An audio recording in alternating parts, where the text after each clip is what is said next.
da arritmia,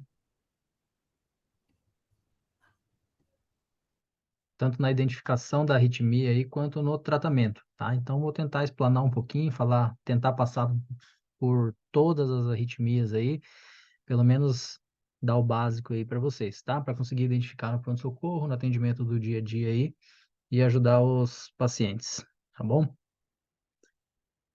Então, para a gente começar, lembrar daquela aula passada que a gente viu aquele checklist, né? Aquela padronização para a leitura do eletro, para tentar não deixar passar nada na leitura do eletro, tá? Vou passar mais rápido aqui agora para a gente poder prosseguir para as arritmias, mas só para a gente relembrar, então, tentar avaliar em todos os eletros aí se existem esses 9 passos aí, né? Identificação, que seria o primeiro passo, o nome, a idade do paciente, a hora que foi realizado, a data, né? A padronização do eletro também sempre importante, avaliar a padronização, se está na padronização correta, né, de 10 milímetros por milivolt, com 25 milímetros por segundo na velocidade do eletro. Terceiro passo, avaliar se o ritmo é sinusal. Então, aqui que a gente é o tema da nossa aula, né, as arritmias, que daí não vão gerar o ritmo sinusal, né, vão aprender a identificar isso daí. Lembrar que o ritmo sinusal tem que ter aquelas características, né, da onda P positiva em D1, D2, AVF. Toda onda P tem que conduzir um QRS e toda onda P tem que ter a mesma morfologia. A frequência cardíaca também é o tema dessa aula, né? As taquiarritmias vão gerar frequências cardíacas acima de 100 e as bradiarritmias, as frequências cardíacas abaixo de 50. Lembrar que a bradicardia agora, a referência é 50, né? Abaixo de 50 batimentos por minuto, não é mais 60, tá? O intervalo PR também vai ser importante quando a gente entrar nas bradiarritmias, os bloqueios atrioventriculares, é importante a gente identificar o intervalo PR ali, que o normal varia ali de 3 a 5 quadradinhos, que vai de 120 a 200 milissegundos. O eixo elétrico, lembrar daquele macetezinho, né, para a gente olhar para D1 e D2, caso os dois sejam positivos, o eixo é fisiológico, tá? Análise do QRS, é um QRS largo ou estreito, também vai ser importante para a gente identificar aí as arritmias, a largura do QRS. Segmento ST, para ver se tem supra, infra, imagem espelho, não é o tema dessa aula, né? E o intervalo QT, algumas arritmias também geram QT longo ou QT curto, né? Então, nessa aula de arritmia aí, várias partes desse checklist aí vão ser importantes para a gente identificar as arritmias, tá? E o que não está naquele checklist ali são esses dois intervalos novos aí. Então, o intervalo PR a gente já conhece. Deixa eu colocar um apontador aqui.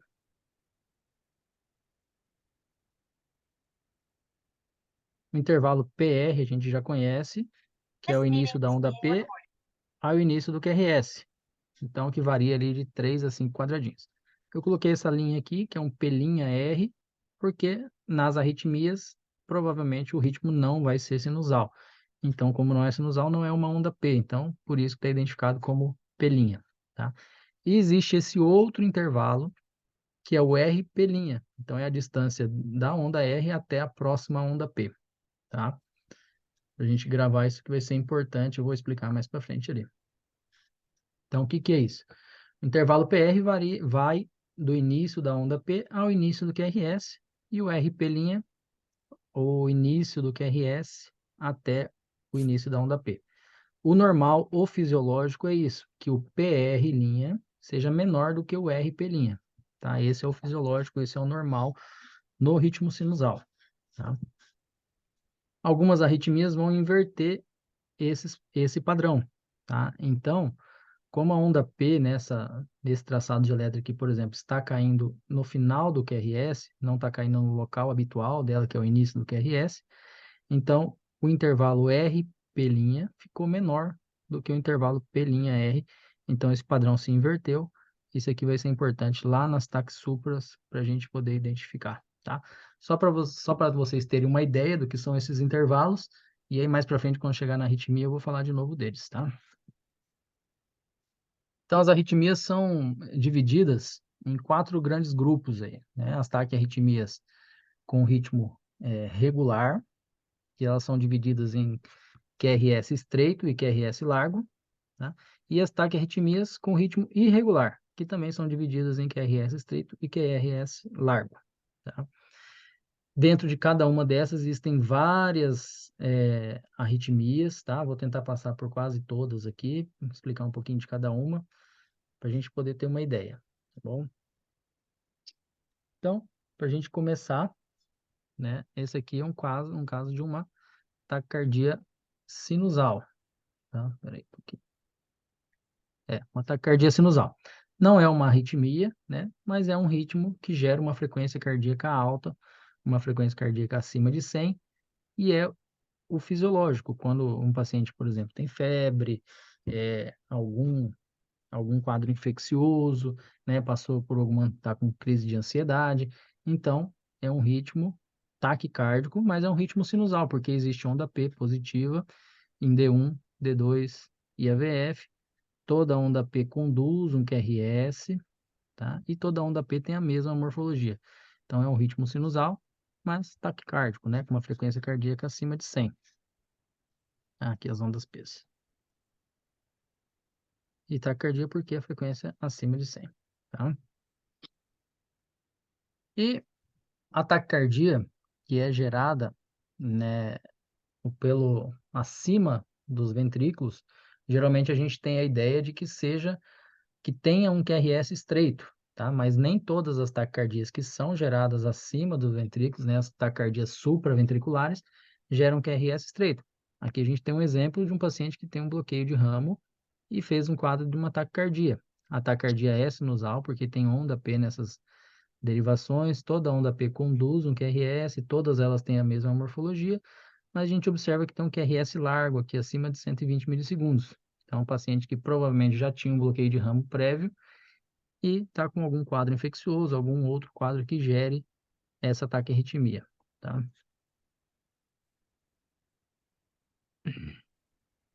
Então, as causas de taquicardia sinusal são dor, febre, ansiedade, hipotensão, tireotoxicose, hipovolemia, né? Paciente chocado gera taquicardia, anemia, exercício físico, né? Reação fisiológica aí. E existem algumas causas patológicas também, né? A taquicardia sinusal inapropriada, síndrome postural ortostática, taquicardizante. Então, podem ser N causas, tá? A maioria é fisiológica, para fazer uma compensação hemodinâmica, mas também existem as causas que são patológicas. Então, a gente precisa identificar para tentar tratar a causa do paciente, do que está gerando, né? Então, a gente não trata ataque cardíaco sinusal. E taquicardia sinusal é uma resposta fisiológica, né? Então, a gente nem sempre trata, a gente tem que tratar a causa do que está gerando ali, né? Então, só para a gente lembrar o porquê que a onda P é positiva naquelas derivações, por conta do eixo elétrico, né? Do vetor resultante do nó sinusal, que aponta aqui para frente, para baixo e para a esquerda, e aí dentro desse quadrante, vai cair dentro desse quadrante aqui, apontando para D1, D2 e VF. Então, nessas derivações, a onda P vai ser positiva no ritmo sinusal.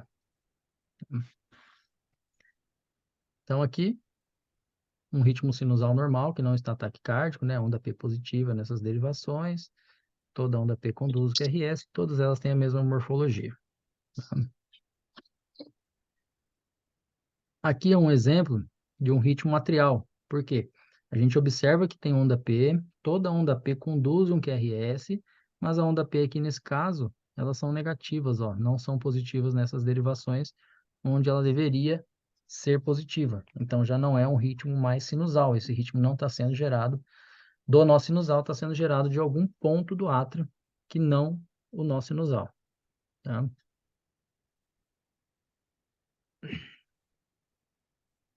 Então, como a onda P naquelas derivações ali estão negativas, o vetor está se afastando dessas derivações, então provavelmente o estímulo está saindo de algum ponto do átrio que o vetor resultante está apontando na direção contrária, tá?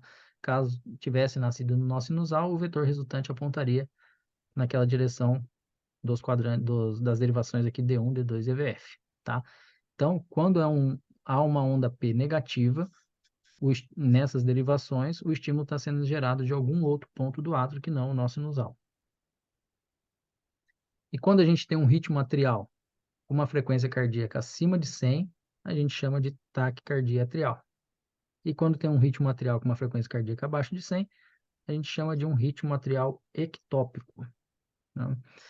E qual que é o mecanismo da taquicardia atrial? A gente tem dois mecanismos principais, né? O mecanismo de reentrada e o de hiperautomatismo, tá? Eu vou explicar ali mais para frente os de reentrada. E o hiperautomatismo é a capacidade que a célula tem de se despolarizar. Então, vamos dizer, é um estímulo que está se sobressaindo sobre os outros ali, ele está chamando mais a atenção do que os outros. Então, como eu, por exemplo, estou falando aqui, vocês estão prestando atenção em mim, e eu estou comandando a aula. Caso outra pessoa comece a falar aí durante a aula, todo mundo vai começar a prestar atenção em outra coisa, e então é a mesma coisa ali no coração. Quando o outro ponto começa a despolarizar mais rápido e mais forte do que o nó sinusal, ele acaba assumindo o ritmo. Então, essa é a capacidade que as células do músculo cardíaco têm de hiperautomatismo, tá? E aqui tem uma curiosidade que essas taquicardias que são geradas por hiperautomatismo, elas não revertem com cardioversão elétrica, tá? Então, tem que tomar cuidado com isso daí. Aqui mais um eletro, né, de um ritmo atrial, onde a gente vê a onda P aqui em D2, D3, AVF, todas conduzem um QRS. O QRS é estreito, né? Então ela está sendo gerada ali acima do nosso sinusal, mas a onda P é negativa nessas derivações. Então é um ritmo que está sendo gerado em outro ponto do átrio que não o nosso sinusal. Aqui mais um exemplo, né? As ondas P negativas, todas conduzindo o QRS, mas tem essa particularidade de ser negativa nessas derivações, né? Mesma coisa aqui, né? Mais um exemplo.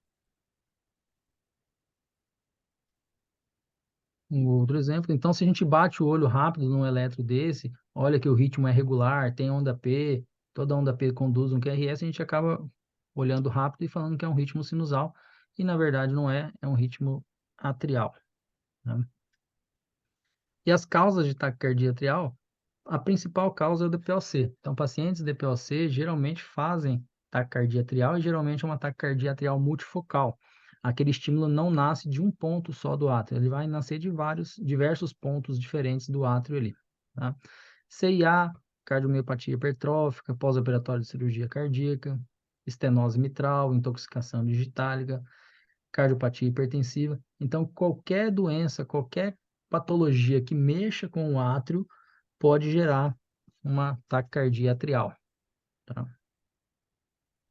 E como que a gente trata a taquicardia atrial, né? A gente tem que tratar a causa de base e controlar a frequência cardíaca. A gente não vai tentar reverter essa arritmia, a gente vai controlar a frequência e tratar a causa de base que está gerando aquela arritmia, para daí o paciente vai voltar ao ritmo sinusal espontaneamente, depois a gente resolveu a causa base do paciente, tá?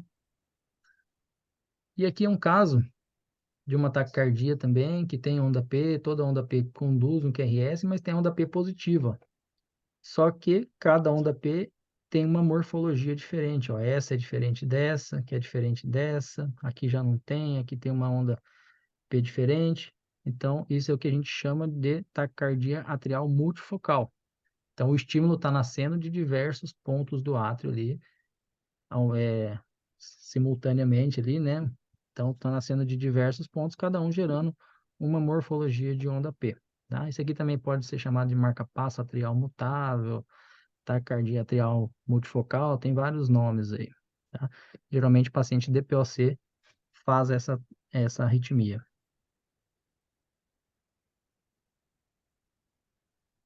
Então, para a gente entrar na próxima arritmia, falar um caso clínico aqui de uma mulher, né, jovem, 23 anos, deu entrada no pronto-socorro, que você está de plantão, referindo palpitações que se iniciaram subitamente durante o almoço. E no momento está sentindo que as pulsações estão no pescoço, tá? Então, ataque à arritmia, a gente consegue ter uma ideia de qual ataque à arritmia está acontecendo só pela história clínica do paciente, né? Então, um paciente jovem, né, mulher principalmente, uma palpitação que iniciou subitamente, e uma característica dessa arritmia são essas pulsações no pescoço, tá? Tem um ataque à arritmia que gera essas pulsações no pescoço, e aí só por essa característica a gente já consegue predizer qual ataque à arritmia que é, tá? Qual que seria a conduta, né, nesse caso? Sempre você tem que associar o quadro clínico do paciente, né, as características ali que ele te falou, como que iniciou, os sintomas, o que que ele está sentindo, ao eletro do paciente. E a primeira conduta é realizar o eletrocardiograma do paciente, né? Então, esse é um eletro bem comum que a gente vê na nossa prática clínica aí, todo dia praticamente a gente pega um ataque à arritmia. Então, se a gente observar, é um ritmo taquicárdico, né? Com QRS estreito, e a gente não enxerga a onda P aqui em lugar nenhum, tá? Provavelmente a onda P deve estar caindo dentro do QRS. Então, essa aqui é aquela taquicardia que a gente vê todo dia aí no SAMU, nos pronto-socorro, que é a taquicardia paroxística supraventricular. Então, taquicardia porque gera uma frequência acima de 100, paroxística porque ela começa subitamente ali, pode terminar subitamente também, e supraventricular porque ela está sendo gerada acima dos ventrículos, né? Ali em alguma porção do átrio. E as causas mais comuns de taquicardia supraventricular são essas, né? A reentrada nodal, que é a mais comum, a reentrada atrioventricular nos pacientes que têm alguma via acessória, a taquicardia atrial, que a gente já falou, e o FA, a FA e o flutter. Então, para a gente entender como que acontece essa taquicardia por reentrada nodal, se a gente pegar o nó atrioventricular, der um zoom aqui nele, nós temos uma via de condução dentro do nó atrioventricular, que é a via rápida, tá? Então, o estímulo desce do átrio, vem, sofre aquela pausa aqui no nó atrioventricular e aí desce para estimular os ventrículos, tá? Algumas pessoas nascem com uma via a mais aqui dentro desse nó atrioventricular, tá? Que é uma via anômala aí. Então, e essa via anômala é uma via mais lenta. Então, o que que acontece nos pacientes que geram essa taquicardia supraventricular, né? Ataque supra. Então, se o paciente está com o ritmo normal dele, então o estímulo está descendo normal pela via rápida, tá? Vai e estimula o ventrículo. Caso, o momento que ele sofreu a condução aqui, e aí ele tem uma extrasístole, sofreu um novo estímulo elétrico ali, aquele estímulo quando começa a descer, pega essa via rápida aqui bloqueada porque está descendo o outro estímulo. Então a via rápida ele pega bloqueada porque está descendo já o estímulo do batimento anterior. E aí, como ele tem uma outra via, que é, por exemplo, a via lenta aqui, então, como essa via rápida está bloqueada, o estímulo vai descer pela via lenta. Só que o momento, como é lenta a condução aqui, o momento que chega para ele ir para o ventrículo, essa via aqui, a via rápida, já repolarizou, já liberou essa via, então o estímulo volta pela via rápida em vez de descer pelos ventrículos. Então, parte vai para o ventrículo, parte volta para essa via rápida, então vira um curto-circuito aqui e começa a estimular praticamente que junto ali os átrios e os ventrículos, tá? Então é isso que gera a taquicardia por reentrada nodal. Quando o paciente tem uma extrasístole, pega a via rápida bloqueada, o estímulo desce pela via lenta, e no momento que vai descer para o ventrículo, essa via rápida já liberou, e aí começa a fazer esse circuito de reentrada, tá? Então, como os átrios e os ventrículos são estimulados quase que simultaneamente, a onda P pode ficar dentro do QRS. Por isso que naquele eletro a gente não enxerga a onda P, porque os átrios e os ventrículos estão batendo praticamente que juntos, tá? Então, a onda P fica escondida ali dentro do QRS, ou pode cair logo depois dele.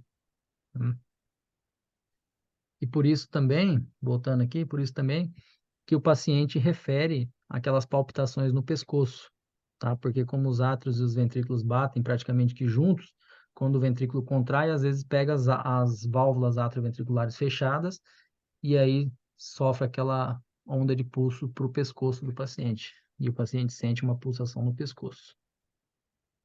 Então, só do paciente falar que ele está sentindo palpitações no pescoço, já dá para a gente ter uma ideia de que é uma ataque supra, geralmente por reentrada nodal, tá? Então, se a gente der um zoom aqui nesse eletro da paciente, a gente vê um eletro aqui, então, taquicárdico, e a gente não enxerga a onda P, tá? Provavelmente ela está caindo dentro do QRS ou logo após ele, tá? Então, o que a gente tem que ver? Eu não consigo definir por esse eletro no momento da taquicardia se é uma taquicardia por reentrada nodal ou não. Qual que é o mecanismo dessa taquicardia?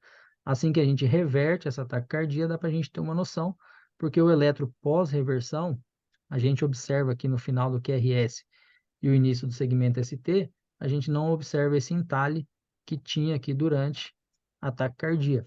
Então, a gente presume que isso aqui seja a onda P que esteja caindo logo após o QRS, tá? Então, a gente consegue definir que isso aqui é uma taquicardia por reentrada nodal, justamente porque a gente enxerga essa onda P retrógrada, né? Uma onda P que cai depois do QRS, mas a gente só consegue ver isso depois que reverte e observa que não tem o mesmo padrão no eletro dela sinusal, tá? E aqui a gente usa aquele critério lá que eu expliquei no começo, que são aqueles intervalos R' e o P'R. E aqui a gente observa que esse intervalo se inverte, né? Então, o R' está menor do que o P'R, então é uma característica de uma taquicardia por reentrada nodal. Mesma coisa se a gente pegar a derivação V1 e enxerga essa orelhinha aqui de coelho aqui, ó, que é característica de pacientes com bloqueio de ramo direito, né, distúrbio de condução do ramo direito. Então, provavelmente deve ser uma onda P caindo aqui, mas não temos certeza. Assim que reverte a taquicardia do paciente, a gente observa o eletro da ataque-arritmia e a gente enxerga esse padrão que a gente não vê no eletro pós-reversão. Então, o paciente sente aquelas pulsações no pescoço, né? Justamente por conta das válvulas, que o coração bate em alguns momentos com as válvulas fechadas, e aí aquela onda de pulso se reflete para o pescoço da paciente. E aproveitando aqui a foto, né? Como que a gente reverte essa taquiarritmia? Então, existem várias maneiras. A gente primeiro tem que avaliar se o paciente está estável ou instável. Se o paciente está estável, a gente pode usar essa manobra, né? Que é a manobra vagal, né? O estímulo ali no estímulo vagal, para poder tentar reverter. É a primeira tentativa que a gente faz, caso o paciente seja jovem, né? Ou se for idoso auscultar as carótidas, ver se não tem nenhum sopro, para você poder fazer a massagem carotídea para tentar reverter essa taquiarritmia. Existem várias maneiras de fazer esse estímulo vagal, tá? Esse estímulo para tentar reverter. Uma delas é essa massagem do seio carotídeo. Pode usar um abaixador de língua, fazer reflexo de vômito no paciente. Não é o caso dos pronto-socorro, da ambulância, mas às vezes o paciente mergulhar o rosto numa bacia gelada, com água gelada, né? Também, tudo isso daí pode ser feito, tá? Existe até um artigo que diminuiu aqui a fibrilação atrial, né? O ritmo, por conta de um toque retal, que também é um estímulo vagal, tá? Então, existem várias maneiras aí, não que vocês vão fazer isso aí, né, nos pacientes, mas só para exemplificar que pode ser feito de diversas maneiras. E a maneira que tem mais eficácia, tá? É essa manobra de valsalva modificada, tá? Aquela massagem do seio carotídeo tem uma taxa de reversão muito baixa, menos de 20% ali de taxa de reversão com aquela manobra, tá? E aí foi criada essa manobra, que é a manobra de valsalva modificada, onde o paciente fica sentado, com as costas apoiadas aqui na maca, e assopra uma seringa que tenta empurrar o êmbolo da seringa assoprando por cerca de 15 segundos, e depois de 15 segundos você deita o paciente e eleva os membros inferiores por mais 15 segundos. Essa manobra aqui aumentou a taxa de reversão para mais de 40% com essa manobra aqui. Então, ela é a mais utilizada e é a que tem a maior eficácia das manobras aí, é essa manobra de valsalva modificada. E caso os pacientes que não revertam a arritmia com essas manobras, aí a gente pode lançar mão das medicações, né? A medicação principal que nós temos é a adenosina. É uma medicação que tem uma meia-vida muito curta, né? Ela atua no nó atrioventricular, ela faz um bloqueio temporário do nó AV. Ela tem um uso seguro em gestantes, né? Tem que ser feita em bolos, seguido de um flush de 20 ml de água. A dose, uma ampola tem 6 miligramas, então a primeira dose a gente faz 6 miligramas em bolos, rápido, seguido de um flush de 20 ml de água, um membro elevado. Caso não reverta, a gente pode tentar 12 miligramas, são 2 ampolas, e caso não reverta, pode ser tentada a terceira vez com mais 12 miligramas. O problema dessa medicação é essa sensação ruim que o paciente tem, né? Tem que sempre orientar o paciente da sensação que ele vai ter. Geralmente falar uma sensação de morte assusta o paciente, né? Então, tentar exemplificar de outro jeito, falar que às vezes vai descer uma montanha russa, aquela mesma sensação, né? Para não assustar o paciente aí. E o principal efeito colateral dessa medicação, da adenosina, é o broncoespasmo, tá?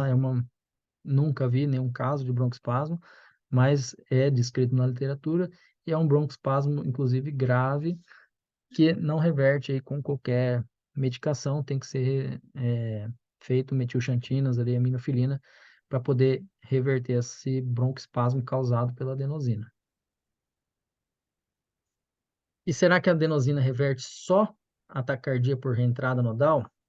Né? Porque não, né? Ela vai reverter as taquiarritmias que dependem do nó AV, tá? Como ela faz um bloqueio temporário do nó atrioventricular, então quando está acontecendo aquele curto-circuito lá dentro do nó atrioventricular, quando você interrompe aquele nó atrioventricular, o estímulo volta a descer normal. Mesma coisa nas taquiarritmias, que, por exemplo, existe uma via anômala aqui, né? Um feixe anômalo, mas é uma taquiarritmia que depende do nó atrioventricular, como o estímulo vai ter que passar pelo nó AV, assim que você fizer um bloqueio temporário desse nó AV, o estímulo volta ao normal, tá? E nos pacientes instáveis, aí a gente tem que avaliar os critérios de instabilidade do paciente, né? Se ele tem os 4 Ds, tá? Dor torácica, dispneia, diminuição da pressão e diminuição do nível de consciência, tá?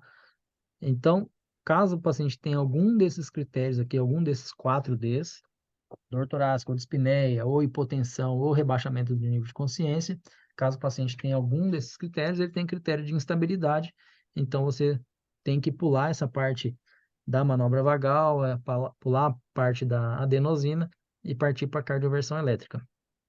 Então, existe um fluxograma dos pacientes com taquicardias regulares e com QRS estreito. Então, se a gente observar, a gente não precisa, na emergência ali, claro que é importante saber, mas não importa se é uma reentrada nodal, se é uma reentrada atrioventricular, qual taquiarritmia está acontecendo. Basta você saber que é uma taquicardia regular com QRS estreito, e se o paciente está estável ou não, tá? Caso ele esteja estável, então, primeira coisa, tentar uma manobra vagal. Caso não seja eficaz, pode partir para adenosina, fazer aquelas 3 doses. Caso não seja eficaz, você pode tentar controlar a frequência cardíaca do paciente com beta-bloqueador. E caso o paciente esteja instável hemodinamicamente, então a gente parte direto para a cardioversão elétrica. A dose nas taquicardias com QRS estreito e regular, a cardioversão elétrica, a dose é de 50 a 100 joules. Uma outra taquiarritmia com QRS estreito e regular é o flutter atrial. Então, o flutter atrial, ele gera circuitos de macro reentrada. Então, são macro reentradas dentro do átrio, principalmente do átrio direito. Tá? Pode ser dos dois átrios, mas principalmente do átrio direito. Então, são entradas maiores, né?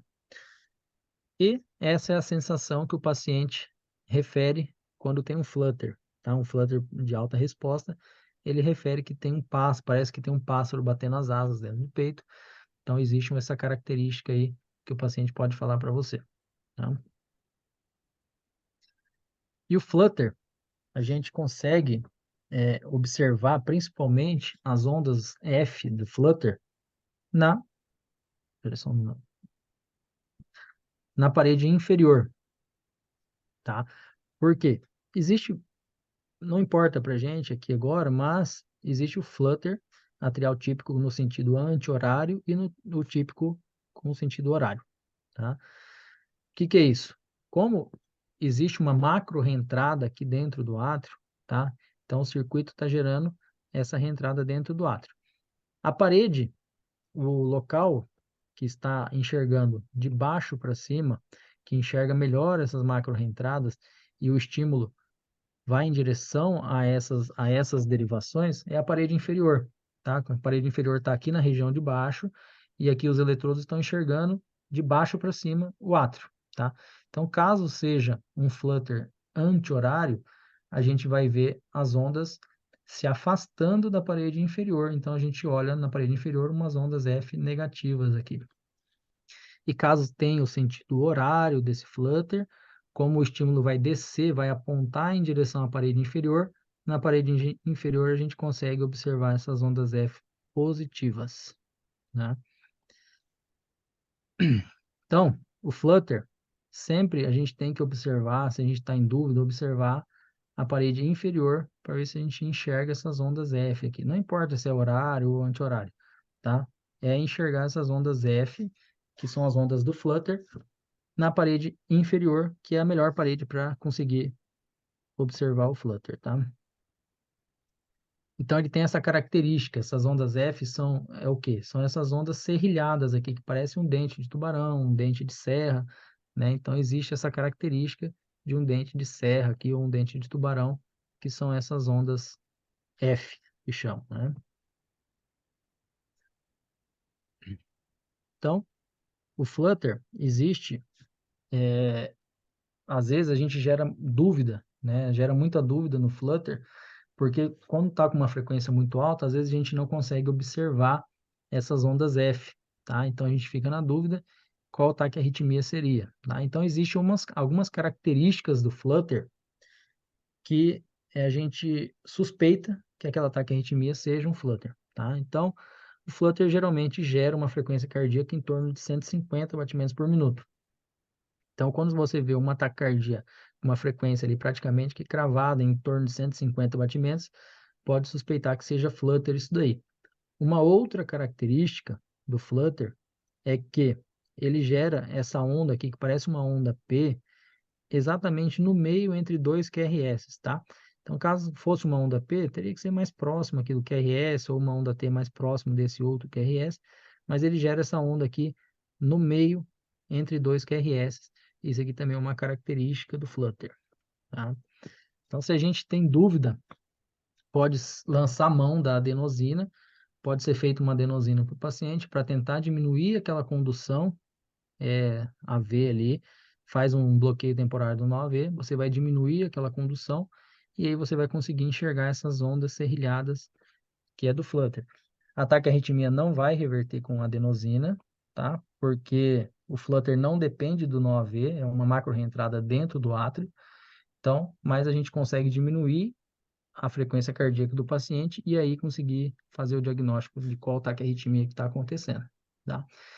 E o flutter, nem sempre ele tem uma condução regular, tá? Então pode ter um flutter com ritmo irregular, porque às vezes ele gera um estímulo 3 para 1, né? Então, ó, uma onda F, duas ondas F, três ondas F para 1 QRS, tá? Às vezes é 2 para 1, ó, 1, 2 para 1 QRS, às vezes é 4 para 1, às vezes 3 para 1. Então, se ele tiver uma condução AV variável, parte daqueles estímulos estão passando em ordens diferentes ali, então ele pode gerar um ritmo irregular, tá? Então o flutter nem sempre tem um ritmo regular, tá? E por que que a frequência cardíaca no flutter fica geralmente em torno de 150, tá?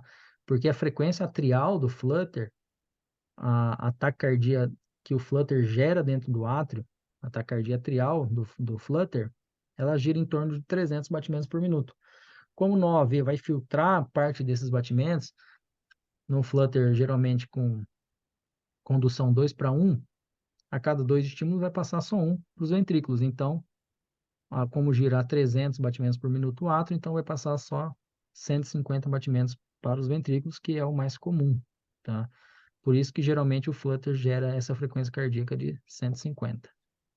Então, o flutter, essas são as características dele. Então, tem um ritmo regular, mas pode acontecer do ritmo ser irregular, dependendo da condução AV que está acontecendo. É um mecanismo de macro reentrada atrial. Existe aquelas ondas F que a gente consegue observar ali na parede inferior, D2, D3, EVF. E tem essa frequência cardíaca mágica ali de 150, quando a condução é 2:1. Caso a condução seja 3:1, a frequência cardíaca vai ficar em torno de 100. Caso a condução seja 4:1, a frequência fica em 75 e assim por diante, tá? Então, dependendo da condução, o mais comum é o flutter 2:1, a frequência vai gerar em torno de 150 batimentos por minuto. É uma taquiarritmia que responde muito mal aos antiarrítmicos, né? Então, é um paciente que você vai precisar fazer uma cardioversão elétrica nesse paciente para conseguir reverter essa taquiarritmia. E é um paciente que vai precisar de anticoagulação também, assim como na FA. Tá? E quando você for cardioverter o paciente, lembrar sempre de orientar o paciente sobre o procedimento, fazer uma sedação ou analgesia, ofertar oxigênio caso seja necessário e lembrar sempre de sincronizar o cardioversor, né? Então, sempre lembrar de fazer todos esses procedimentos aí antes de fazer a cardioversão no paciente, tá? A sedação que a gente pode usar para fazer a cardioversão elétrica, o que eu coloquei o etomidato e o midazolam, que é o que a gente tem disponível ali no SAMU, mas pode usar o que você tiver disponível no teu pronto atendimento ali, tá? Então, o etomidato, ampolinha de 2 mg por ml e a ampola é de 10 ml, tá? A dose é de 0,3 mg por quilo. O midazolam tem várias apresentações, né? Uma das apresentações é de 5 mg por ml, tem ampolas de 3, de 5 e de 10 ml e a dose também de 0,3 mg quilo. Lembrar também de fazer uma analgesia para o paciente, tá? Por conta do choque. E lembrar que nas taquiarritmias com QRS estreito e regular, a carga é de 50 a 100 joules. E agora a gente vai entrar nas taquicardias com QRS estreito e irregular. Tá? A principal taquicardia com QRS estreito e irregular é a fibrilação atrial, que é a mais comum, é a que a gente mais vê aí no dia a dia. Grande parte da população idosa aí tem essa arritmia aí cronicamente, né?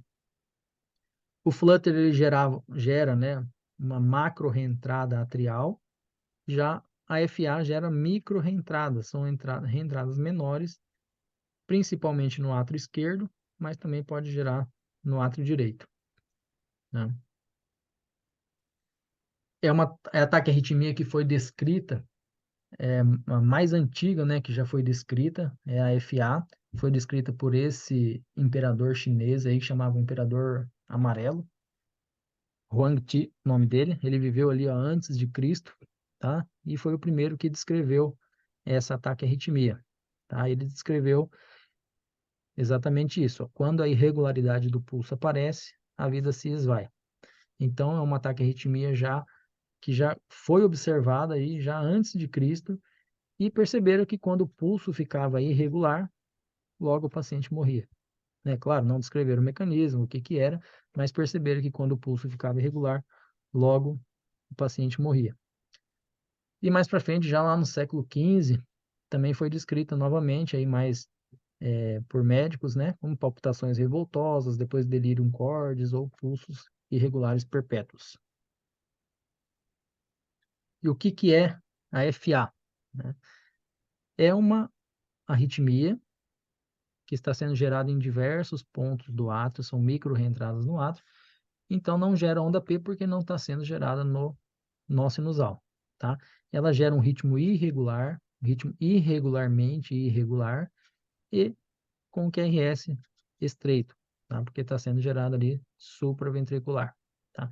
E ela gera um estímulo irregular porque como está tendo vários estímulos dentro do átrio, vários estímulos estão bombardeando o nó ventricular ali. Então, o nó ventricular deixa passar alguns estímulos ali, hora deixa passar um, hora deixa passar dois estímulos, então ele não tem um filtro ali muito certinho, por isso que o ritmo fica irregular, tá?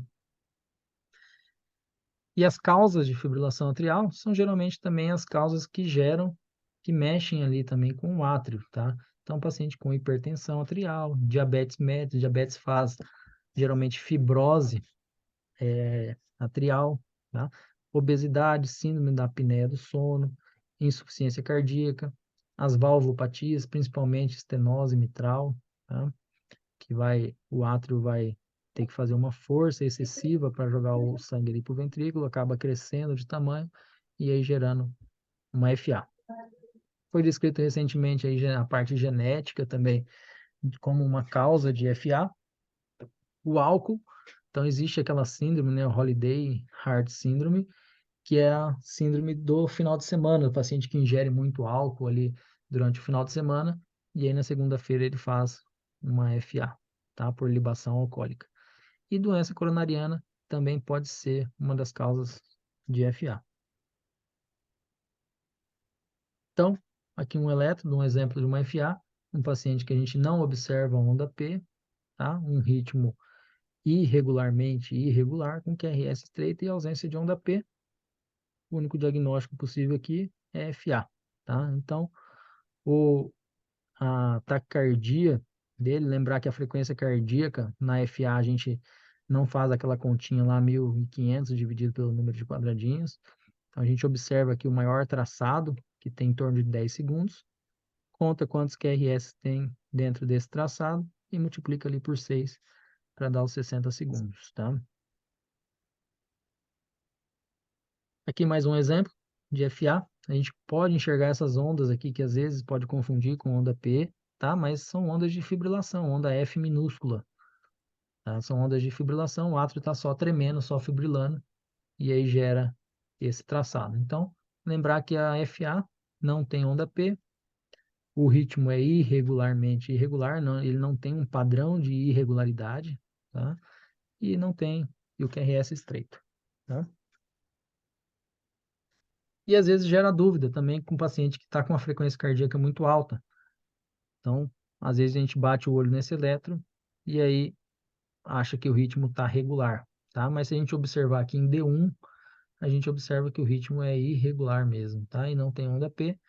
E quando gera essa dúvida, pode às vezes pegar um papel e medir a distância entre um QRS e outro aqui, e aí medindo nos outros para ver se bate certinho aqui a distância, tá? Mas nesse caso aqui era só olhar para as outras derivações aqui que logo você ia identificar que o ritmo era irregular.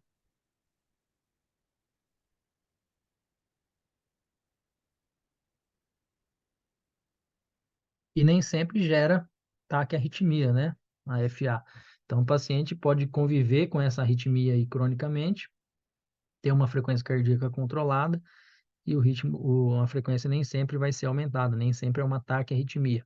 Às vezes pode até fazer uma FA de baixa resposta, o paciente começa a ter sintomas e também é uma emergência que precisa ser tratada, tá? Então lembrar que a FA é uma arritmia que o paciente pode conviver com ela aí cronicamente.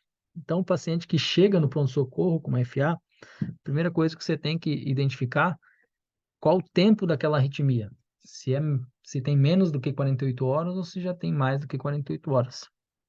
Caso ela tenha menos do que 48 horas, é uma FA aguda, e caso o paciente não saiba ou tenha mais do que 48 horas, é uma FA indeterminada, né?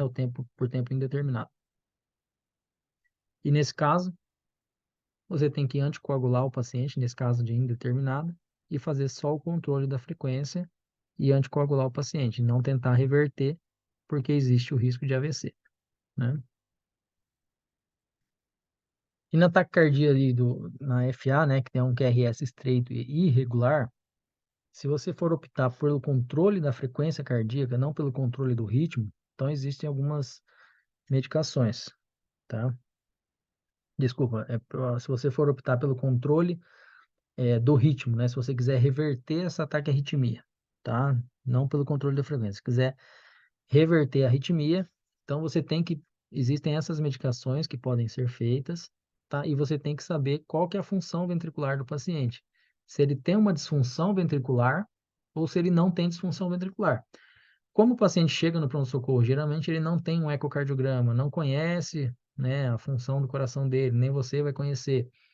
Então, a gente tenta evitar a propafenona, que é uma medicação que pode ser feita só se o paciente tiver uma boa função ventricular. Já que a amiodarona pode ser feita em qualquer um dos casos, a gente sempre opta pela amiodarona.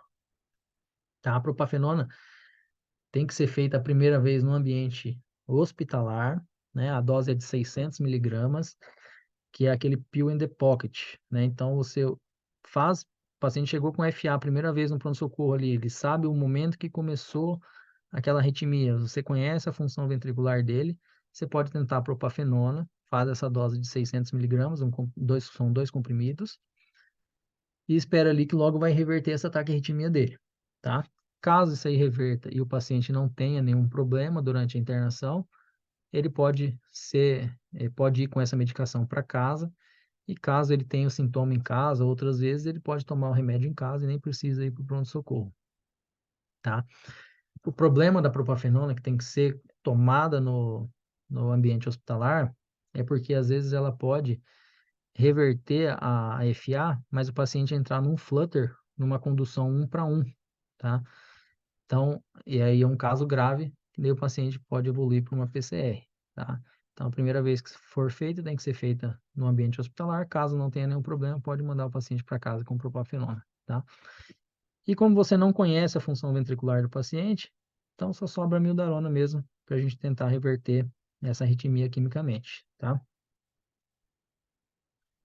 Então, a mildarona, que é o que a gente tem mais disponível, né? A propafenona quase nem tem disponível aí nos locais. A mildarona é um antiarrítmico da classe 3, é um bloqueador de canal de potássio. Ela tem efeito ali tanto nos canais de sódio quanto nos canais de cálcio também. Ela não deprime a função ventricular e tem efeitos tóxicos a longo prazo. Então, existe esse problema da amiodarona no paciente que usa cronicamente, é uma droga de depósito, e aí pode se depositar na córnea, tireoide, pulmão, e aí o paciente pode ter problema pelo uso a longo prazo da amiodarona. Quando for fazer amiodarona, sempre fazer uma dose de ataque antes, tá? É uma droga que demora um pouquinho ali para fazer efeito, então você tem que fazer uma dose de ataque de 300 miligramas, que são 2 ampolas, e a amiodarona tem que ser sempre diluída no soro glicosado, tá? Nunca no soro fisiológico. Correr ali de 20 a 30 minutinhos essa dose aqui de ataque.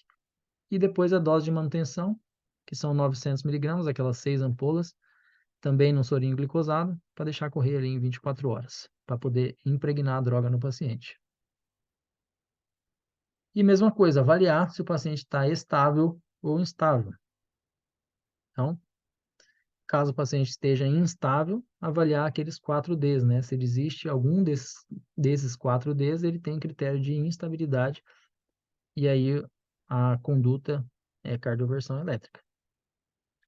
Lembrar que a cardioversão elétrica, nas taquiarritmias com QRS estreito e irregular, a dose é de 120 a 200 joules. A dose é um pouco maior do que na taquiarritmia com QRS regular.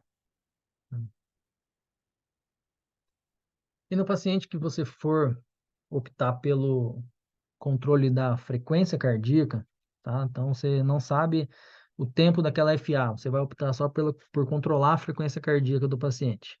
Então existem algumas medicações que podem ser feitas.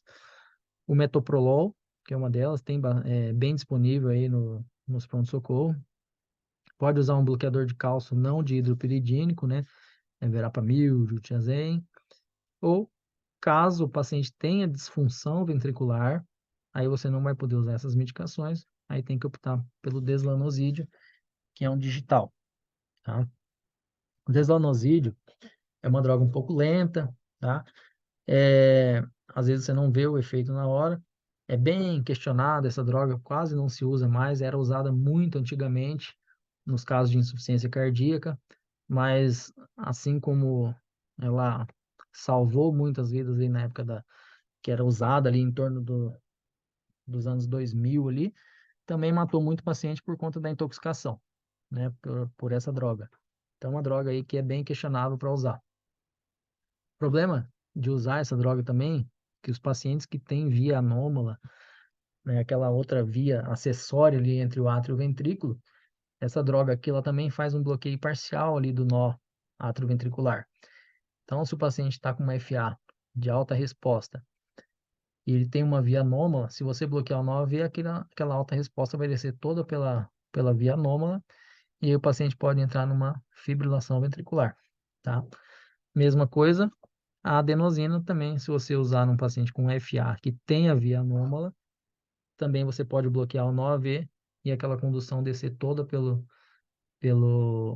via acessória e o paciente entrar em fibrilação ventricular. O deslanosídeo, ele também aumenta a condução do tecido da via anômala, então o estímulo acaba descendo mais rápido ali pela via anômala e o paciente pode descompensar. O metoprolol, então, a apresentação dele é de 5 mg por 5 ml, o uso é endovenoso, que é o Seloken, tá? Então, a dose você faz 5 mg endovenoso ali de 2 a 5 minutinhos, faz meio lento, tá? No paciente e pode repetir a cada 5 minutos, ali no máximo de 15 mg. Não precisa diluir. E o deslanosídeo, a apresentação dele é de 0,4 mg por 2 ml, o uso também é endovenoso. Você pode fazer 2 ml até 4 vezes ou 4 ml até 2 vezes. Também não precisa de diluição para fazer o deslanosídeo.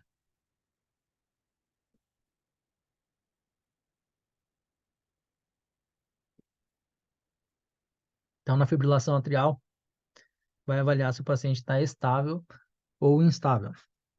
Caso ele esteja estável hemodinamicamente e você não souber o tempo daquela FA, então você vai fazer o controle da frequência e vai anticoagular esse paciente.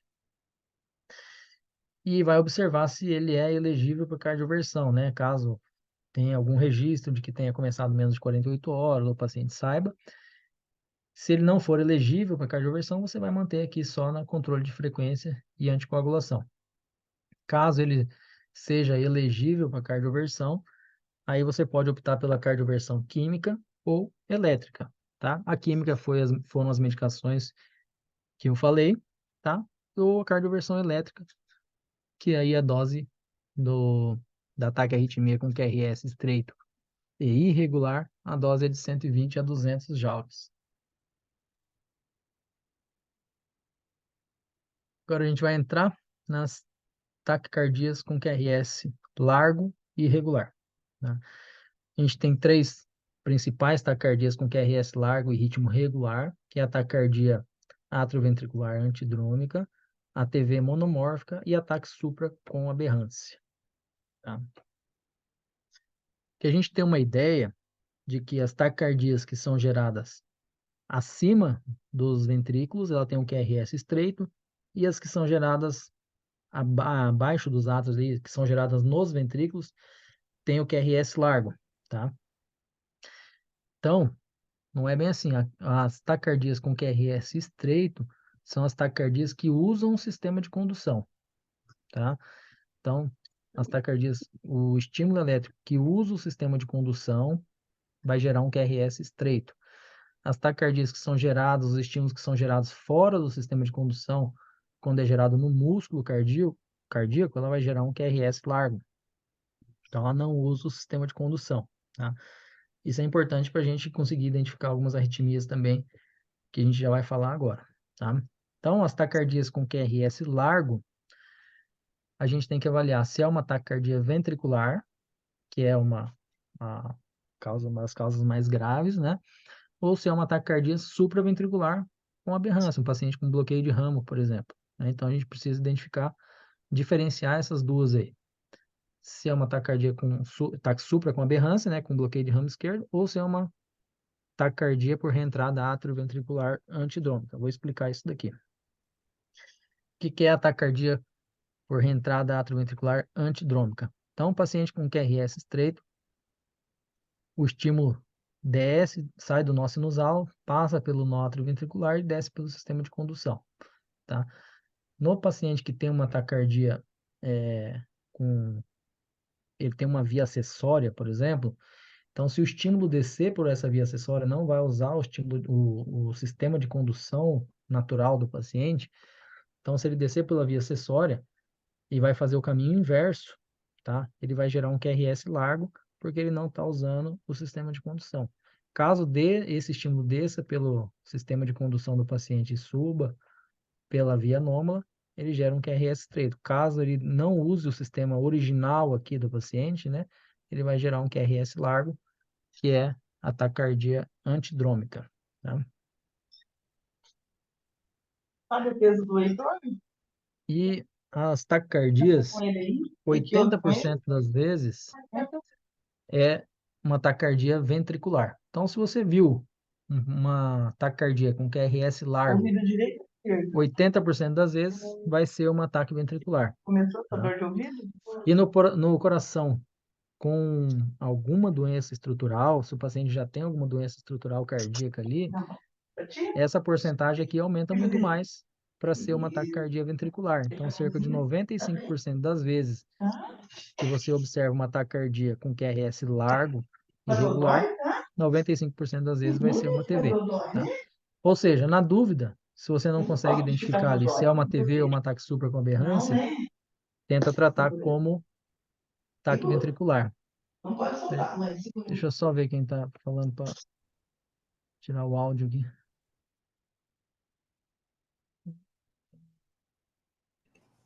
Já fechei, Flávio. Já fechou? Tá.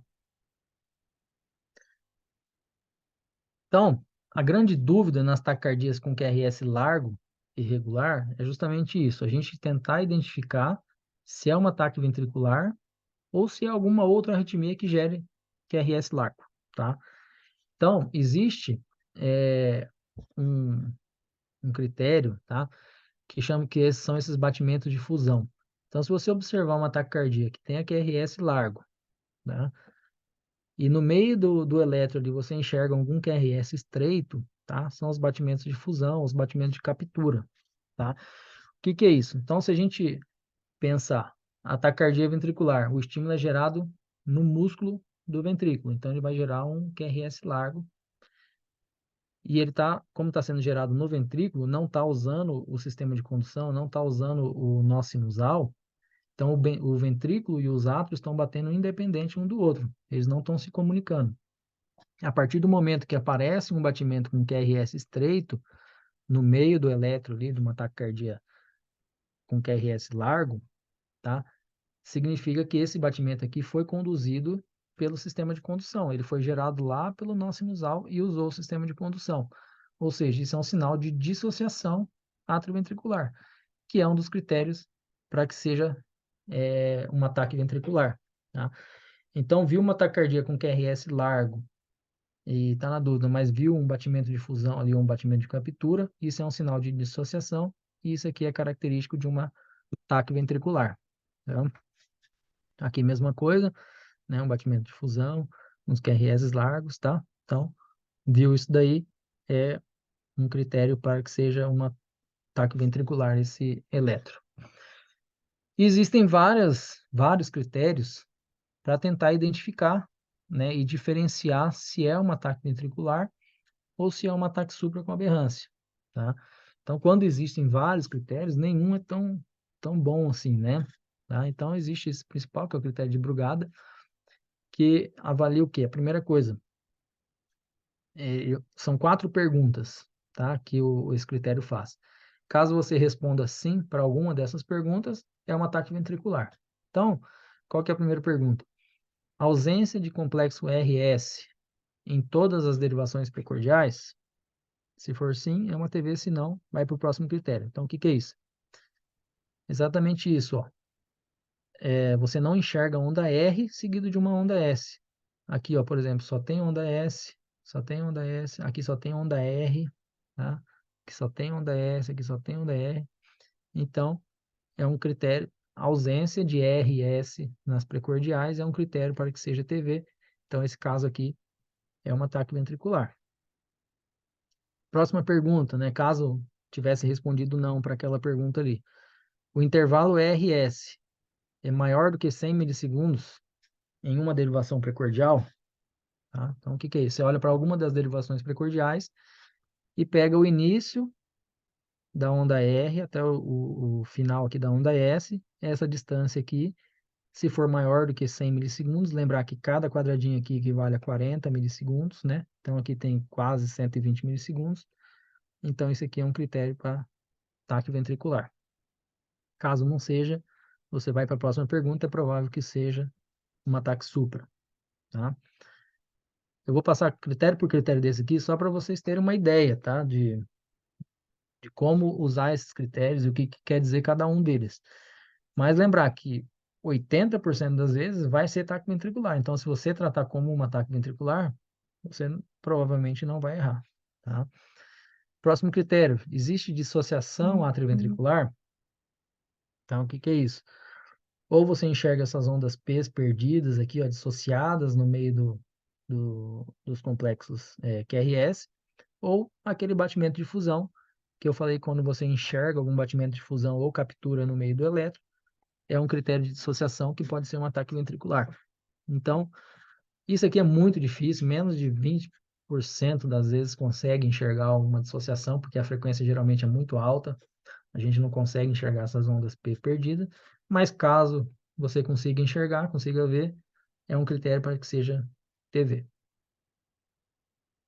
E a próxima pergunta, critérios de morfologia para TV presentes nas derivações V1, V2 e V6. Então, o que que é isso? Para a gente saber quais são os critérios morfológicos de uma TV, a gente precisa conhecer primeiro o bloqueio de ramo esquerdo. Tá? Por quê? O que que a gente quer diferenciar? Se é uma TV ou se é um bloqueio de ramo esquerdo com um TAC supra, né? Então, o bloqueio de ramo esquerdo, se a gente lembrar, aqui em V6 principalmente, ó, a gente tem uma onda positiva, né? Um QRS positivo, faz aquela ondazinha em torre aqui, né? D1, AVL também, mas aqui principalmente a gente vai olhar para V6. Então a gente tem que conhecer como é um bloqueio de ramo esquerdo para depois conseguir saber a alteração, né? Então lembrar, ó, por exemplo, no bloqueio de ramo esquerdo gera um QRS positivo aqui em V6. E ele mostra vários critériozinhos aqui, tá? Depois, isso aqui ninguém lembra de cabeça, tem que pegar uma colinha mesmo, tá? Não adianta. Mas basicamente ele quis dizer isso daqui, ó, que mudou do padrão do bloqueio de ramo esquerdo para de outra maneira, deve ser TV, tá? Então, ó, se começou com uma onda Q aqui em V6, ou se ele fez só QS aqui em V6, é um critério morfológico para que seja um ataque ventricular, tá? É bem difícil mesmo, não se assustem aí, tem que olhar toda vez mesmo, ninguém consegue decorar isso daí, tá? Então, ó, aqui um exemplo, um paciente com uma taquicardia, a gente olhou no QRS largo, a gente olhou para V6 aqui, ó, V6 negativo, é um critério para que seja TV, tá? Existe esse outro critério aqui, que é um pouquinho mais fácil, porque a maioria das vezes aqui a gente olha só para a VR, tá? E já consegue matar aqui em 1 segundo se é um ataque ventricular, que é o critério de Verequei, tá? A primeira coisa que você faz é olhar para a derivação AVR. Se você vê uma onda R inicial em AVR, então aquele QRS começou positivo, começou com uma onda R em AVR, já tem uma acurácia ali, ó, de quase 99% para ser um ataque ventricular. Por que isso daqui? Porque a VR, lembrar que o AVR está posicionado aqui no braço direito. Então, no estímulo normal, o vetor aponta na direção para baixo, para frente e para a esquerda, né? Então, ele vai se afastar de AVR na derivação normal, né? No ritmo normal, ritmo sinusal normal, tá? Como o estímulo está sendo gerado lá no ventrículo, então ele vai fazer o caminho inverso, ele vai ser gerado de baixo para cima e vai apontar em direção a VR, por isso que a onda R faz uma onda positiva em AVR.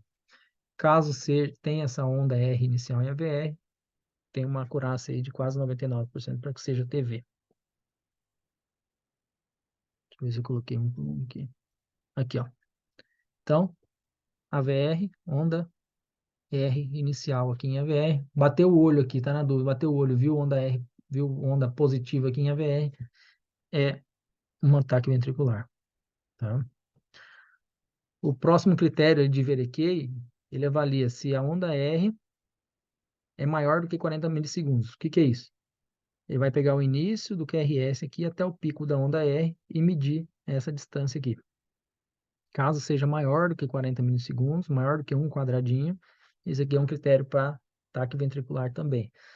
Por quê? Como o estímulo está sendo gerado lá no músculo do ventrículo, tá? Ele não está usando o sistema de condução, ele tem uma condução lenta, tá?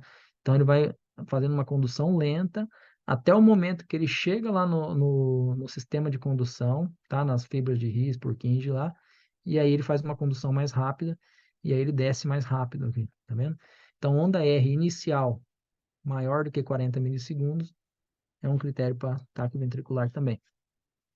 Um outro critério seria, desse de Verekey, é você ver um entalhe na porção descendente do QRS. Se você observar esse entalhezinho aqui, esse chama o sinal da mosca, né? Uma mosquinha aqui no final, na porção descendente do QRS.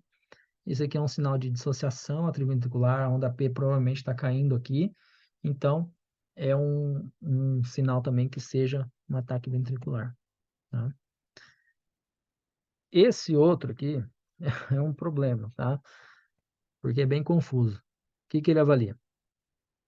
Se a velocidade aqui inicial dividida pela velocidade terminal é menor do que 1. O que que é isso? Se você pegar aqui o início do QRS até o final dele e a distância aqui do início da onda S até o final dela e dividir e der menor do que 1 é critério para TV, tá? Mas o que que ele quer dizer com isso? Que se sobe lento e desce rápido é TV, tá? Por quê? O estímulo é gerado no músculo. Então, ele tem uma condução lenta até o momento que ele atinge o sistema de condução e aí ele fica rápido, tá? Então, viu essa morfologia de um QRS que começa bem lentinho e desce rápido, tá? É uma morfologia de que seja ataque ventricular. Existe esse que é mais fácil, tá? Que é o critério de Santos. Foi um brasileiro que criou, tá? Então, o que que ele avalia? Ele olha só 4 derivações. Olha as derivações D1, D2, V1 e V6. Esse aqui é o mais fácil de usar. Então, ele avalia essas 4 derivações. Se essas derivações aqui, D1, D2, V1 e V6, se apresentam a polaridade com predominância negativa. Tá? Então, olha, se D1, D2, V1 e V6 são negativos, se sim, TV. Se não, você vai para a próxima pergunta. A próxima pergunta é, pelo menos 3 dessas derivações são negativas? Sim, TV. Se não, vai para a próxima. O terceiro passo, então, pelo menos 2 dessas 4 derivações são negativas, mas daí, quando é só 2, tem que incluir D1 ou V6. Tá? Caso pelo menos 2 são negativas e incluir alguma dessas 2 aqui, é ataque ventricular. Caso não, é ataque supra com aberrância. Então, essa aqui é mais fácil de usar, bem rapidinho, e é mais fácil de lembrar também. Né? Então, aqui um exemplo. Olha para D1, D2, V1 e V6. Tá? Então, D1 está mais ou menos isoelétrico aqui. Né? Não, vamos considerar que seja positivo aqui, então. D2 é negativo, então a gente tem uma derivação negativa. V1 é positivo, então não conta. V6, negativo. Então, das 4, nós temos 2 negativas aqui. Quando tem só 2, tem que incluir D1 ou V6. Então, ó, V6 está incluído, então é um critério para ataque ventricular, isso aqui também. Se a gente olhar os outros critérios aqui, ó, ver aqui, ó, que a VR é positivo, né? Aqui a condução começa lenta e depois fica rápida. Então, tem vários critérios aí que você pode associar para diferenciar uma ataque supra com aberrância de ataque ventricular. E o ACLS coloca que as taquicardias que geram alguma instabilidade são as taquicardias que fazem uma frequência cardíaca acima de 150, tá? Então, nos pacientes que você identificou ali uma taquicardia, né, você vai monitorizar o paciente, ofertar oxigênio se for preciso, né, avaliar o ritmo e observar se ele tem algum dos critérios de instabilidade. Se tiver algum critério de instabilidade, cardioversão elétrica.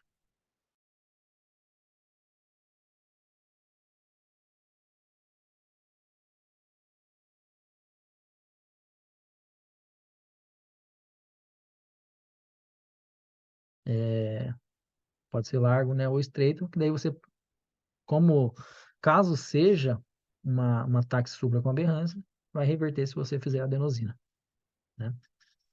Então, esse é o fluxograma.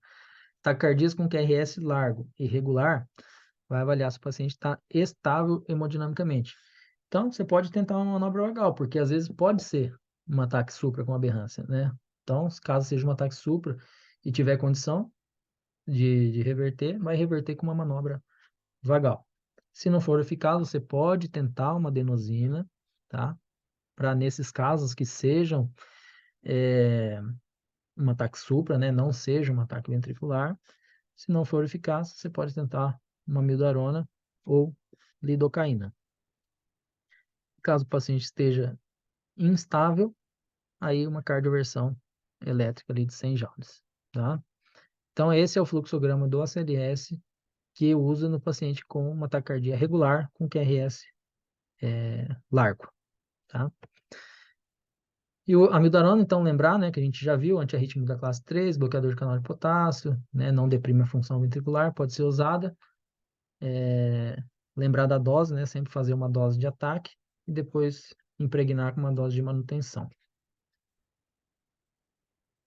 A lidocaína, então, que a gente pode usar também, é um antiarrítmico da classe 1B, dos bloqueadores de canais de sódio, tá?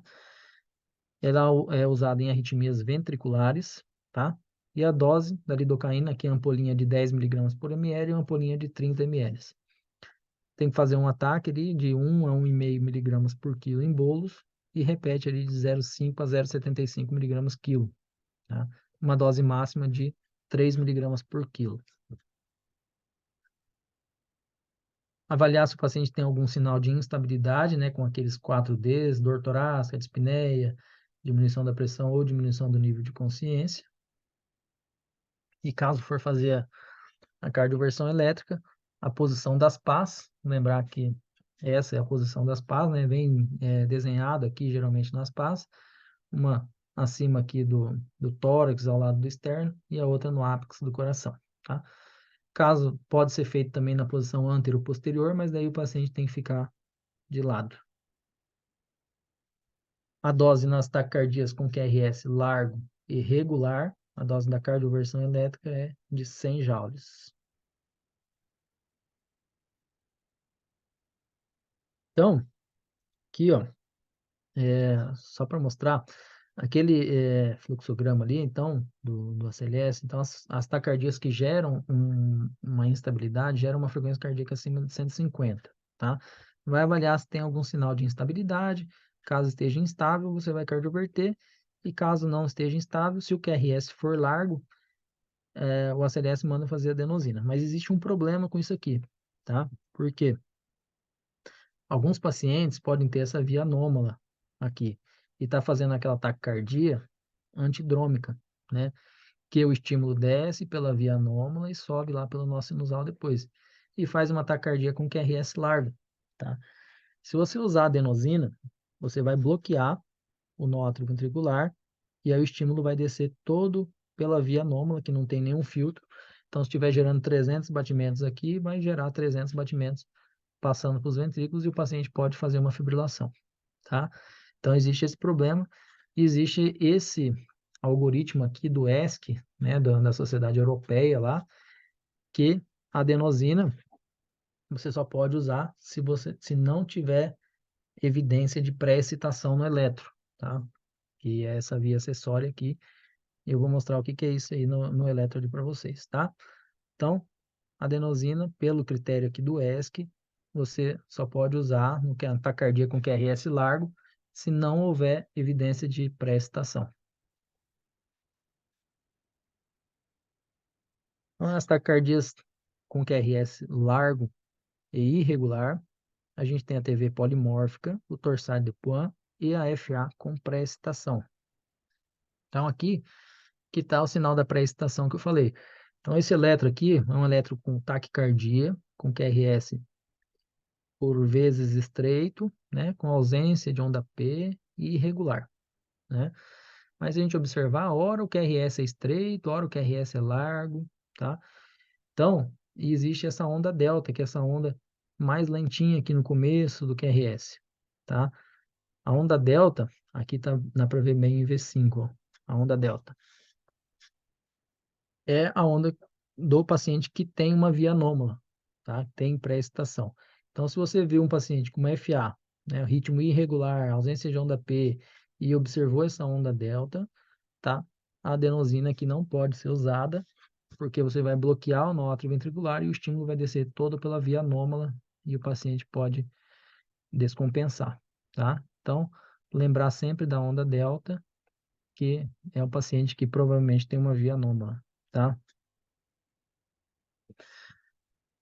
Essa taquiarritmia, então, o paciente, que horas você vê a ponta do QRS para baixo, hora você vê a ponta do QRS para cima, então parece que está torcendo as pontas, né? Então, aquela torsade Epuan, que é uma taquiarritmia aí, grave também, tá?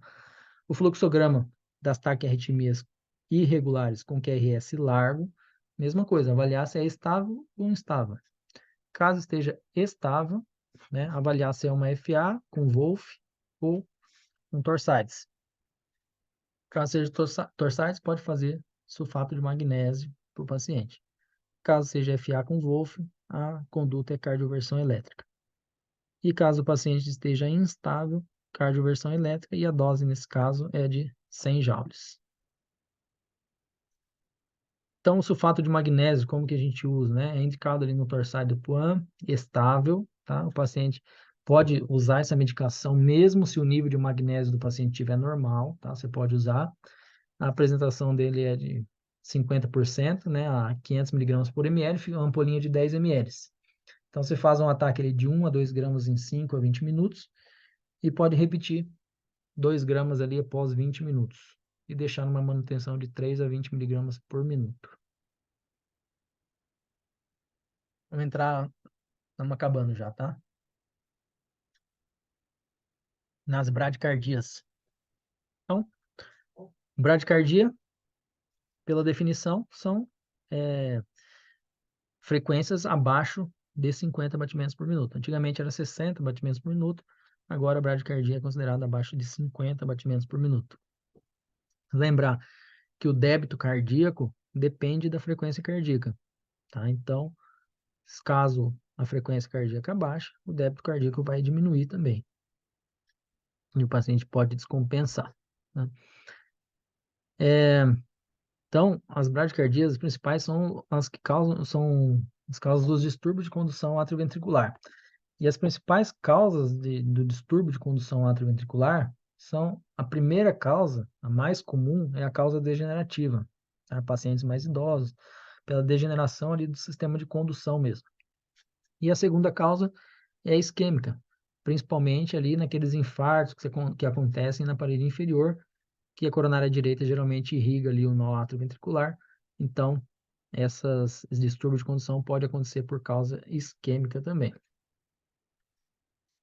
Quando a frequência cardíaca está em torno ali, acima de 60, geralmente quem está comandando é o nó sinusal, tá? Se você observar uma frequência cardíaca ali em torno de 35 a 60 batimentos por minuto, pode ser que seja uma frequência cardíaca que esteja gerando ali próximo do nó atrioventricular. Caso a frequências mais baixas, ali em torno de 25 a 35, pode ser que estejam sendo geradas ali próximo dos feixes de His ou das fibras de Purkinje, tá? Então, conforme vai descendo mais lento vai ficando a condução, né? Existem vários tipos de bloqueios atrioventriculares. Então, aqui é importante a gente avaliar, lembrar daquele intervalo PR, que é o início da onda P ao início do QRS, tá? É isso que vai definir os bloqueios atrioventriculares. O de primeiro grau é quando esse intervalo PR é maior do que 200 milissegundos. Então, lembrar que cada quadradinho equivale a 40 milissegundos. Então, caso tenha mais do que 5 quadradinhos, é um BAV de primeiro grau, tá? Lembrar que no BAV de primeiro grau não há falha de condução. Então, toda onda P conduz um QRS, só vai ocorrer esse atraso aqui, o intervalo PR maior do que 200 milissegundos. Então, aqui um exemplo. O intervalo PR do início da onda P ao início do QRS é maior do que um quadradão aqui. Tem mais ou menos uns 7 quadradinhos ali, né? aqui a mesma coisa, né? O início da onda P é o início do QRS, mais do que 5 quadradinhos, mais do que 200 milissegundos. Toda onda P conduz um QRS, ó, não há nenhuma falha de condução, só existe esse intervalo PR um pouquinho maior. O BAV de segundo grau é dividido entre MOBITS 1 e MOBITS 2. Tá? O MOBITS 1 também é conhecido como fenômeno de Wenkeba. Tá? O que é isso? O MOBITS 1 há um aumento progressivo do intervalo PR até o momento que ele falha. Então, ó, uma onda P conduz um QRS, esse intervalo PR tem uma distância, ele vai aumentando essa distância do intervalo PR até o momento que só gera onda P e não conduz um QRS. E volta para um PR mais curto e vai aumentando de novo até o momento que ele falha, tá? MOBITS 1 geralmente é benigno, tá? Pode acontecer com atletas, às vezes durante o sono, tá? A apneia do sono pode gerar também. Então, às vezes, a maioria das vezes é benigno, tá bom? Então, ó, já até respondi, né? Nem sempre é patológico o BAV de primeiro grau. Por quê? Pode acontecer aqui na síndrome da apneia do sono, pode acontecer em atletas também. A síndrome da apneia do sono não é nenhuma doença cardíaca ali. Então, é uma doença da parte ali do sono, que está gerando uma hipóxia, né? E o atleta que tem um aumento do tônus vagal. Então, nesse caso, você tem que tratar não o coração do paciente, você tem que tratar a apneia do sono dele para poder resolver esse problema, tá? Então, pode ser hipóxia, né, por conta da apneia do sono, ou o atleta que tem um aumento do tônus vagal. Mas existem os casos patológicos que fazem denervação ali do sistema ali do tônus, a denervação ali do coração que gera um aumento do tônus vagal.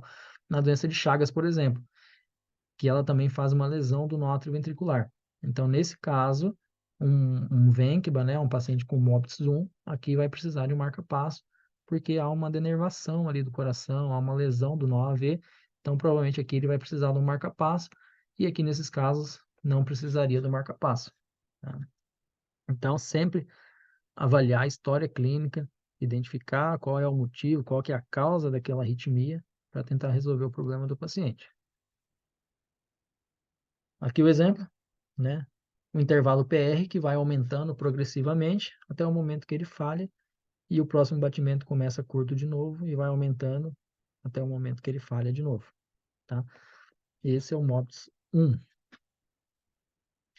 Aqui mais um exemplo, ó, um intervalo PR de 300 milissegundos, aumentou para 380, aumentou para 420 e até o momento que ele falhou. O MOBITS 2, então, ocorre uma falha inesperada do sistema na condução atrioventricular. Então, no MOBITS 1, ele ia aumentando esse intervalo PR até o momento que falhava. No MOBITS 2, não, ele mantém um PR fixo, né? Essa distância sempre é a mesma, mas ele falha repentinamente aqui. Ele não dá nenhum aviso de que ele vai falhar, tá? Então, um MOBITS 2 é patológico e o paciente que vai precisar de marca-passo. É um caso mais grave, tá? Então, ó, intervalo PR constante até o momento que ele não conduz mais. Tá? Volta a conduzir aqui, constante o intervalo PR até o momento que ele falha de novo. Existe o BAV 2:1, tá? Que é o quê? O intervalo PR ele é fixo, mas a cada duas ondas P, uma é bloqueada. Como que é isso? Então, ó, duas ondas P, né? Ó, uma bloqueada, duas conduziu, né? Uma bloqueada, duas conduziu. Então, tem duas ondas P para um QRS, tá? Existem duas ondas P para um QRS. Sempre assim. Então, é um BAV 2:1. Tem duas ondas P para um QRS, tá? Uma é bloqueada e uma conduz. O BAV avançado, que tem pelo menos duas... Opa, tem pelo menos duas ondas P consecutivas bloqueadas, tá? Vamos ver isso aqui na prática. Então, ó, existem três ondas P, né? Então, duas estão bloqueadas e uma está conduzindo. Tá, ó, uma, duas, bloqueada, uma conduz. Uma, duas, bloqueadas, uma conduz. Tá? Então, esse é o BAV avançado. No BAV 2:1, são duas ondas P, né? Só que uma só é bloqueada. No avançado, são três ondas P, só que uma só é bloqueada. Ou 2 são bloqueadas e uma conduz, tá? Desculpa. E o de terceiro grau, que é o BAVT, né? Também bem comum, geralmente acontece ali por isquemia, né? Por infarto, geralmente da parede inferior. Então, é o BAV também de terceiro grau, que é conhecido, ou BAV total, né? Um bloqueio ventricular total, que é um paciente grave também, que precisa de marca-passo, onde a onda P não tem qualquer relação com o QRS. Então, a onda P, ela tem a mesma frequência entre as ondas P's, e o QRS está em outra sintonia, em outra frequência. Tá? Opa. Então, a gente vê ondas P's perdidas aqui no meio, né? Às vezes cai dentro do QRS, às vezes cai antes, às vezes parece que está conduzindo aqui, mas não tem nenhuma relação com o QRS, e o QRS sempre na mesma frequência, geralmente gerando uma frequência cardíaca baixa, né? Aqui, ó, a onda P sempre na mesma frequência cardíaca delas, tá? Entre elas, e o QRS em outra frequência independente da onda P, tá? Esse é o BAVT. É um bloqueio atrioventricular de terceiro grau, um paciente que vai precisar de marca-passo. Mesma coisa, avaliar se o paciente está estável ou instável. E aí vai tentar identificar e tratar a causa de base, né? Vai fazer o MOV, monitor, oxigênio, veia, registrar o eletro do paciente, avaliar se tem instabilidade persistente, né? Avaliar os 4 Ds, que a gente já falou. Se não tiver instabilidade, vai monitorizar, vai observar aquele paciente. E caso tenha instabilidade, você pode tentar uma atropina. Vai fazer 1 miligrama endovenoso a cada 3 a 5 minutos, no máximo de 3 miligramas. Se não for eficaz, aí pode tentar o marca-passo, transcutâneo, dopamina ou adrenalina, tá? E isso aqui é uma ponte para o marca-passo transvenoso. Então, isso aqui vai manter o paciente vivo ali até o momento que chegue na referência, que chegue lá no local com o cardiologista que vai passar o marca-passo transvenoso, tá? Então, sempre tentar uma atropina antes. A dose é de 1 miligrama a cada 3 a 5 minutos, no máximo de 3 miligramas. É a droga de escolha, né? A primeira droga.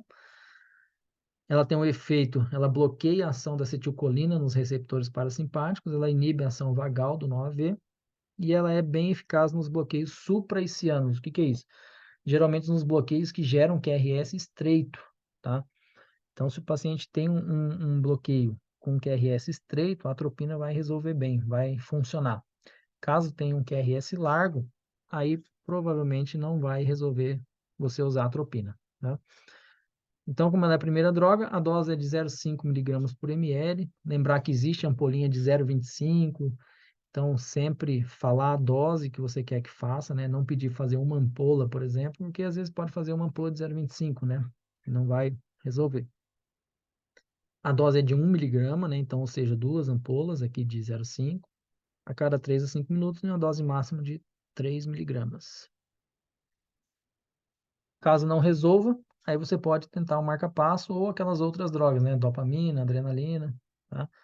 Lembrar quando se for usar o marca-passo transcutâneo, lembrar de sedar o paciente, fazer uma analgesia para ele boa, porque incomoda bastante aquele choque do marca-passo, tá? Alguns pacientes eu já vi, até alguns pacientes que não estavam com marca-passo e não estavam nem com sedação e toleravam bem, assim. Mas não é o ideal, né? É um incômodo para o paciente. E lembrar que isso também é uma ponte só até conseguir passar o marca-passo transvenoso, porque conforme mais tempo você deixa o paciente com essas pás aqui estimulando o tórax do paciente, conforme vai passando o tempo, vai perdendo cada vez mais a eficácia e cada vez você tem que aumentar a amperagem aqui do marca-passo. Isso aqui é um exemplo lá do marca-passo transvenoso, mas só para a gente ter uma ideia, tá? Como que você ajusta, né, o marca-passo, tá? Então, no marca-passo transvenoso aqui no caso, você coloca uma miliamperagem ali um pouco mais alta, 4 miliamperes. Nesse caso aqui, como é um transvenoso, o eletrodo está encostado lá dentro do ventrículo, então por isso que a amperagem aqui é baixinha, tá? Mas você começa ali com uma dosinha um pouco mais alta e observa que aquela espícula está conduzindo um QRS. você baixa a dose e observa que ainda está conduzindo, né? Baixa mais a dose e ainda conduziu. Até o momento que você baixou ali para 1 mA e perdeu a captura, tá? Então, quando perdeu a captura, você volta no que você estava, aquele é o limiar de comando, né? O limiar de captura, tá? Depois que você descobriu qual que é o limiar de captura ali, você vai subir pelo menos 50% da dose para manter uma segurança para o paciente, tá? E é isso, pessoal. Agora estou à disposição se alguém tiver alguma dúvida. Karina, tá por aí? Pessoal, se tiverem dúvida, pode colocar no chat ou podem abrir o microfone também.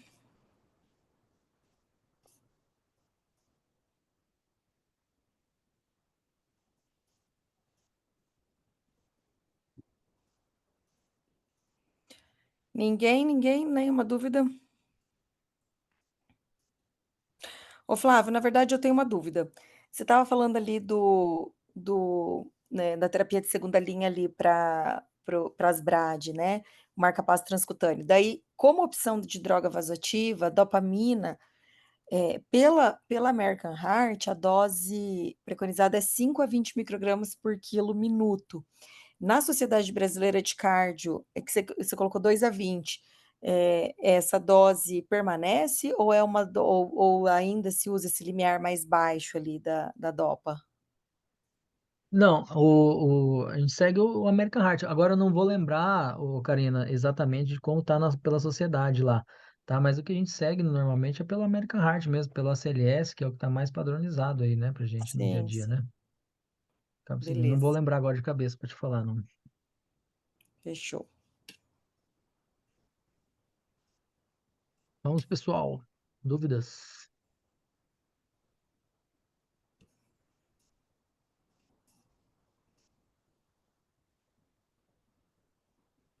Nada?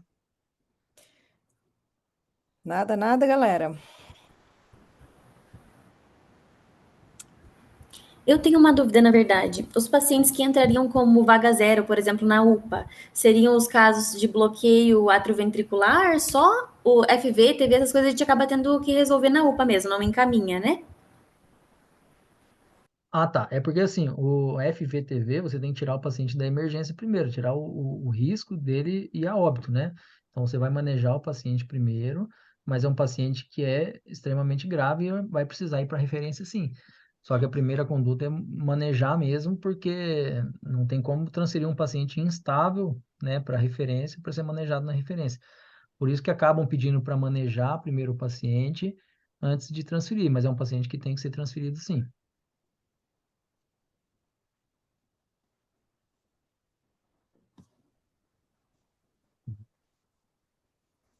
A FV, TV, BAVT, né, os infartos, todos são emergências aí. Mas os pacientes que estão com alguma instabilidade, que pode nos próximos minutos ali evoluir para óbito, tem que ser conduzido com certeza na origem ali por um médico até o momento que consiga a transferência desse paciente. Certo? Na verdade, todas essas arritmias mais graves ventriculares, elas têm risco de PCR, né, Flávio? Por isso que no ACLS isso é tão frisado, né? Porque todas elas você tem risco do paciente evoluir com parada cardiorrespiratória. Sim, com certeza. Especialmente, né? A primeira conduta é para o médico assistente que recebeu o paciente ali, que está vendo o paciente, né? Primeiro. Solucionou sua dúvida? Foi a Carolina que perguntou, né? Foi eu sim, aham, solucionou sim. Era mais a minha dúvida mesmo de quando a gente já encaminhava direto, assim.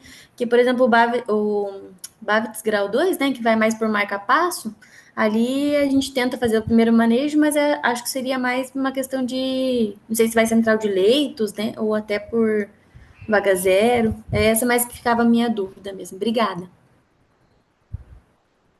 O BAVT é um paciente que precisa de um marca-passo, né? É uma emergência, é vaga zero, sim. tá? Provavelmente o paciente com BAVT e tiver um QRS largo no eletro, ele não vai responder à atropina, geralmente não vai responder à droga, a dopamina, a adrenalina. Então, um paciente que vai precisar de um marca-passo. Então, é um paciente vaga zero, sim, tá? Só um adendo aqui, Carol, aproveitando a tua dúvida, por exemplo, na nossa regional, na nossa região aqui, o único lugar que se coloca marca-passo definitivo, aqui na nossa região, é o HU. A gente não tem mais o Hospital Salete e o Hospital São Lucas não coloca para paciente SUS. Então, de toda forma, esse paciente ele precisa ser encaminhado para a única referência disponível em toda a nossa regional aqui que a gente tem, que é o HU. E, como o Flávio falou, por exemplo, o marca-passo transcutâneo, assim como a droga vasoativa, elas são tratamentos ponte para o paciente conseguir estabilidade hemodinâmica para conseguir chegar ao tratamento definitivo, que é o marca-passo definitivo. Então, de toda forma, esse paciente ele não vai para a central de leitos porque ele é um paciente que está urgenciado, não é porque você estabilizou ele na sala de emergência que ele deixou de ser emergenciado, né? Eu acho que é isso que você quis dizer também, né, Flávio? É isso mesmo, exatamente.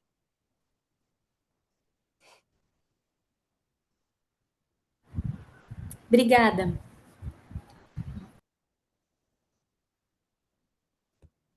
Mais alguém, gente?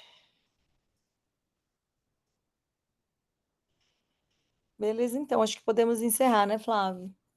Show, muito obrigado, então, por todo mundo ter aguentado até agora. E uma boa noite aí para todo mundo.